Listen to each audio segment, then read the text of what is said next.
Hi friends, ഞാൻ അനന്തകൃഷ്ണൻ. അപ്പോൾ എല്ലാ വീക്കിലും നമ്മൾ ഫോറക്സിന് അനാലിസിസ് വീഡിയോ ചെയ്യാറുണ്ട്. അപ്പോൾ ലാസ്റ്റ് സാറ്റർഡേ നമുക്കത് പോസ്റ്റ് ചെയ്യാനായിട്ട് സാധിച്ചില്ല.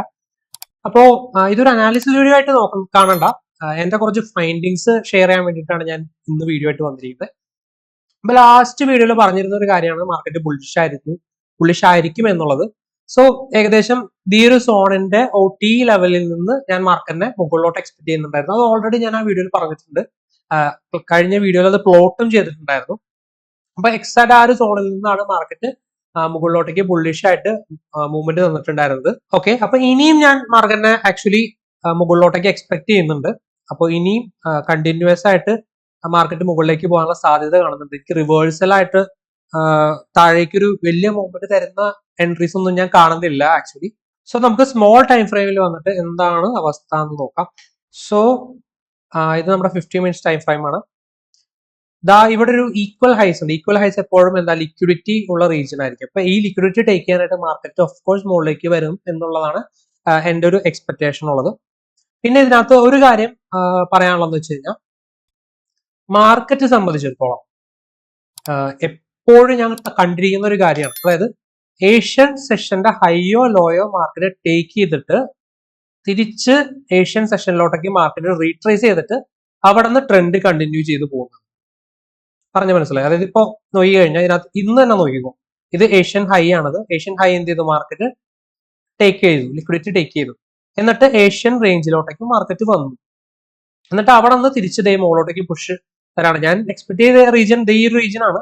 താഴെ ഈ റീജിയനിൽ വന്നിട്ടാണ് ഞാൻ മുകളിലോട്ടേക്ക് കണ്ടിന്യൂസ് ആയിട്ട് മൂവ്മെന്റ് എക്സ്പെക്ട് ചെയ്തത്. പക്ഷെ ആ സോണിലോട്ട് വന്നിട്ടില്ല.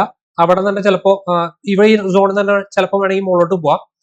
സോ ഓക്കെ, അത് പോട്ടെ.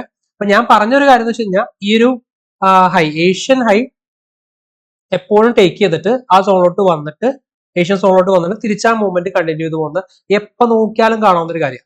ഞാൻ നിങ്ങളത് ബാക്ക് ടെസ്റ്റ് ചെയ്ത് കാണിച്ചു. ഇത് കഴിഞ്ഞ ദിവസത്തെ ഏഷ്യൻ റേഞ്ച്. ഇവിടെ വന്നു, ഏഷ്യൻ ഹൈ എന്ത് ചെയ്തു? ടേക്ക് ചെയ്തു മാർക്കറ്റ്. ഏഷ്യൻ ഹൈ ടേക്ക് ചെയ്തു, ദെൻ തിരിച്ച് ഏഷ്യൻ റേഞ്ചിലോട്ട് വന്നു, മൂവ്മെന്റ് മുകളിലോട്ടേക്ക് തന്നു. ഇനിയിപ്പോ ഇവിടെ ഈ ഒരു വലിയ റേഞ്ച് കൺസിഡർ ചെയ്താലും പുറത്തോട്ടേക്ക് പോയതിനു ശേഷം പിന്നെയും ഏഷ്യൻ റേഞ്ചിലോട്ടേക്ക് മാർക്കറ്റ് വന്നിട്ടുണ്ട്. പിന്നെ ഇവിടെ നോക്കിക്കോ, ഇത് കണ്ടോ, ഏഷ്യൻ ഹൈ എടുത്തു, പിന്നെയും ഏഷ്യൻ റേഞ്ചിലോട്ടേക്ക് മാർക്കറ്റ് വന്നിട്ട് പിന്നെ അവിടെ നിന്ന് ബുള്ളിഷ് ആയിട്ട് കണ്ടിന്യൂ ചെയ്തു. ഇനി അതിനു മുമ്പത്തെ ദിവസത്തെ നോക്കി, എന്ത് ചെയ്തു? ഏഷ്യൻ ഹൈ എടുത്തു, പിന്നെയും ഏഷ്യൻ റേഞ്ചിലോട്ടേക്ക്, ഏഷ്യൻ സോണിലോട്ടേക്ക് വന്നിട്ട് പിന്നെ അവിടെ നിന്ന് കുറച്ചും കൂടെ മുകളിലോട്ടേക്ക് കണ്ടിന്യൂ ചെയ്ത് പോയി. മനസ്സിലായോ? എപ്പോ നോക്കിയാലും കാണാവുന്ന ഒരു കാര്യതേ ഇവിടെ കണ്ടോ, ഏഷ്യൻ ഹൈ എടുത്തു, ഏഷ്യൻ ഹൈയിലേക്ക്, ഏഷ്യൻ റേഞ്ചിലോട്ടേക്ക് പിന്നെയും വന്നു, അവിടെ നിന്ന് കണ്ടിന്യൂ ചെയ്ത് പോയി. സോ ഇത് നമ്മളിങ്ങനെ കണ്ടിന്യൂസിൽ നോക്കി കഴിഞ്ഞാൽ നമുക്ക് കാണാവുന്ന ഒരു കാര്യമാണ് ഞാനിപ്പോ ഡിസ്കസ് ചെയ്തത്. ഇവിടുത്തെ കാര്യം കണ്ടോ, ഏഷ്യൻ ലോ ആണ് ഇവിടെ ടേക്ക് ചെയ്തത്. ഏഷ്യൻ ലോ ടേക്ക് ചെയ്തു, പിന്നെയും ഏഷ്യൻ റേഞ്ചിലോട്ടേക്ക് ജസ്റ്റ് ഒന്ന് വന്നിട്ട് അവിടെ നിന്ന് കണ്ടിന്യൂ താഴത്തോട്ടേക്ക് വന്നു. അപ്പൊ മോസ്റ്റ് ഓഫ് ദ ടൈം എനിക്ക് കാണാനായിട്ട് സാധിച്ചൊരു കൈൻഡ് ഓഫ് പാറ്റേൺ ആണ് ഞാനിപ്പോ ഡിസ്കസ് ചെയ്തത്. ഓൾറെഡി സിൽവർ ബുള്ളറ്റ് സ്ട്രാറ്റജി എന്ന് പറഞ്ഞിട്ടൊരു സ്ട്രാറ്റജി ഉണ്ട് ICT കൺസെപ്റ്റില്. അത് ഈ സെയിം മെത്തഡോളജി തന്നെ റെസ്പെക്ട് ചെയ്തിട്ടുള്ള ഒരു സ്ട്രാറ്റജിയാണ്. ഓക്കെ, അപ്പോൾ ഇത് നിങ്ങൾക്ക് ചിലപ്പോൾ പലർക്കും പുതിയൊരു അറിവായിരിക്കാം. അപ്പോൾ ഇത് നിങ്ങളിലേക്ക് എത്തിക്കാൻ വേണ്ടിയാണ് ഞാൻ ആക്ച്വലി ഈ വീഡിയോയുടെ ഉദ്ദേശം. അപ്പോൾ ഇത് എപ്പോൾ നോക്കിയാലും നിങ്ങൾക്ക് വർക്കാവുന്ന കുറച്ച് കാര്യങ്ങളെ മാർക്കറ്റിൽ അങ്ങനെ പറയാനായിട്ട് പറ്റും. മോസ്റ്റ് ഓഫ് ദ ടൈം ഇങ്ങനെ റിപ്പീറ്റഡ്ലി നടക്കാനുള്ള സാധ്യത വളരെ കുറവാണ്.